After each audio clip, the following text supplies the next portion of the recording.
Hello students. आज हम एक कॉन्सेप्ट आपके साथ डिस्कस कर रहे हैं बेटा, जिसका नाम है flower formation and technically it also called as anthesis. Anthesis anthesis का मतलब होता है, अगर हम इस वर्ड को कहीं ना कहीं कनेक्ट करें तो एंथर से कनेक्ट होता है, जिसका मतलब होता है कि फ्लावर के जो सेक्स ऑर्गन्स हैं उनका मैच्योर होना और उनका इस तरीके से आगे की ओर डेवलप होना। तो यहाँ पर हम डिस्कस करने जा रहे हैं बेटा कि अगर मान लीजिए कि किसी भी फ्लावर की वेजिटेटिव टिप है। वेजिटेटिव टिप से मेरा मतलब है आपको ये समझाने का कि कोई ऐसे टिप जो उस फ्लावर में बड बनाने वाली थी, कोई एक ऐसी वेजिटेटिव टिप अगर फ्लावर में ग्रो कर रही है और उसके अंदर एनसीईआरटी के अकॉर्डिंग अगर हम हार्मोनल और स्ट्रक्चरल चेंजेस, देखिए दो तरह के चेंजेस मैंने यहाँ पर मार्क कर रखे हैं बेटा, hormonal and structural changes. Hormonal changes means different type के हार्मोन्स का मॉडिफिकेशन, और फिर स्ट्रक्चरल चेंज का हो जाएगा। तो इसकी वजह से differentiation and development of floral primordium होता है। एक वेजिटेटिव बड एक तरीके की फ्लोरल प्रिमोर्डियम बन जाती है, जिसे आप फ्लोरल बड कह सकते हैं। You can call here it as floral bud. Floral bud का फॉर्मेशन होता है। ये जो फ्लोरल बड है बेटा, अगर हम इसकी बात करें तो जब ये ओपन होती है, जब इसकी ओपनिंग होती है, मैं यहाँ मेंशन कर रहा हूँ ओपन जब ये होगी तो यही फ्लोरल बड आगे जाकर बन जाएगी फ्लावर, जो कि यहाँ पर फ्लावर या जिसे हम मॉडिफाइड शूट कह रहे हैं। तो आपके सामने आप देख रहे होंगे कि मॉडिफाइड शूट का फॉर्मेशन हो रहा है। फ्लावर एक मॉडिफाइड शूट है, ये बात आप अच्छे से समझ सकते हैं। इसके पीछे रीज़न यही है कि अगर आप फ्लावर को कभी भी देखें तो आपको पता चलेगा कि अगर हम फ्लावर को देखें तो फ्लोरल ऑर्गन्स हैं जिन्हें हम स्पोरोफिल्स कहते हैं। स्पोरोफिल्स ऑन रेसेप्टिकल, सारे स्पोरोफिल्स रेसेप्टिकल पर बनते हैं, और ये जो रेसेप्टिकल होते हैं उसमें कहीं ना कहीं नोड इंटरनोड होता है विद नोड्स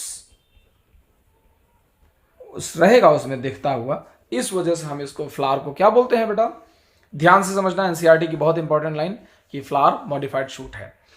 अब अगर हम 12th के एनसीईआरटी में चलें, plant growth and development chapter में चलें, तो नीट का एक बहुत इंपॉर्टेंट क्वेश्चन है, यानी कि आप इस टॉपिक को नीट 2020 के पेपर में देख पाएंगे, जहां पर आपने ये क्वेश्चन देखा था कि if sun rays are coming like this is sun rays are coming on a leaf, so leaf are called as antenna. यहां मैंने मेंशन किया हुआ, देखिए leaves are called as antenna for flowering.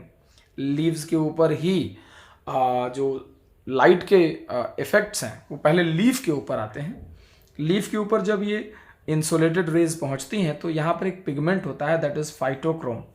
आप हमारे चैनल पर इस वीडियो को भी देख सकते हैं, फाइटोक्रोम कैसे मैकेनिज्म को इंड्यूस करता है। तो फाइटोक्रोम एक्टिवेट होता है। फाइटोक्रोम के दो फॉर्म्स के बारे में हमने अपने दूसरे वीडियोस में मेंशन किया है।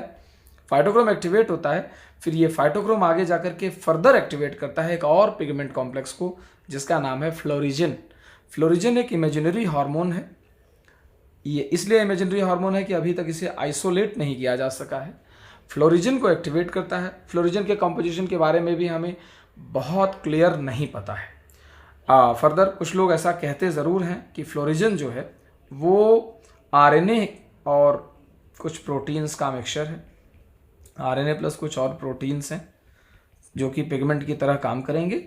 इस वजह से अभी तक हमें इसके बारे में फर्दर डिटेल हम नहीं कह पाएंगे।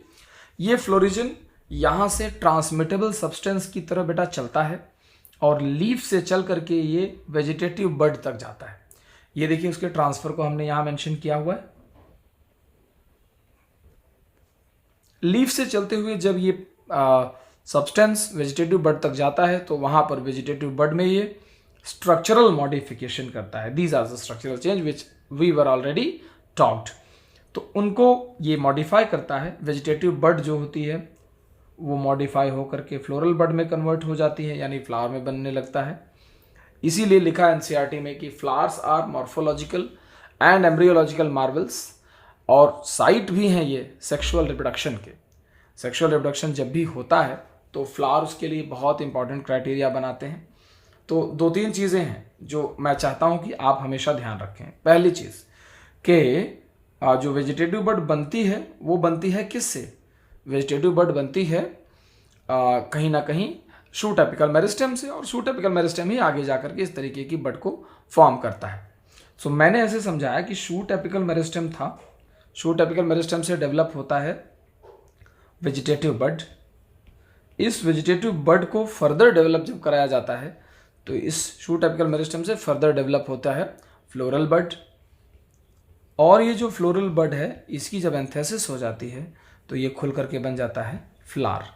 सो इन माय व्यू बेटा आपको ये सीक्वेंस हमेशा याद रहे, शूट एपिकल मेरिस्टेम से किस तरीके से फ्लावर का फॉर्मेशन होता है, और यही बेसिस है किसी भी प्लांट में नए कैरेक्टर्स की ओरिजिन का। इस तरीके से हम देखते हैं कि नए नए कैरेक्टर्स कैसे फॉर्म होते हैं। तो फ्लोरिजन और शूट बड का फॉर्मेशन आप इस तरीके से इस सेटअप में समझ सकते हैं, और एंथेसिस एक बहुत इंपॉर्टेंट टॉपिक है नीट के पॉइंट ऑफ व्यू से, तो आप इसे ज़रूर देख लें, है ना। राइट बेटा, दैट्स ऑल फॉर दिस।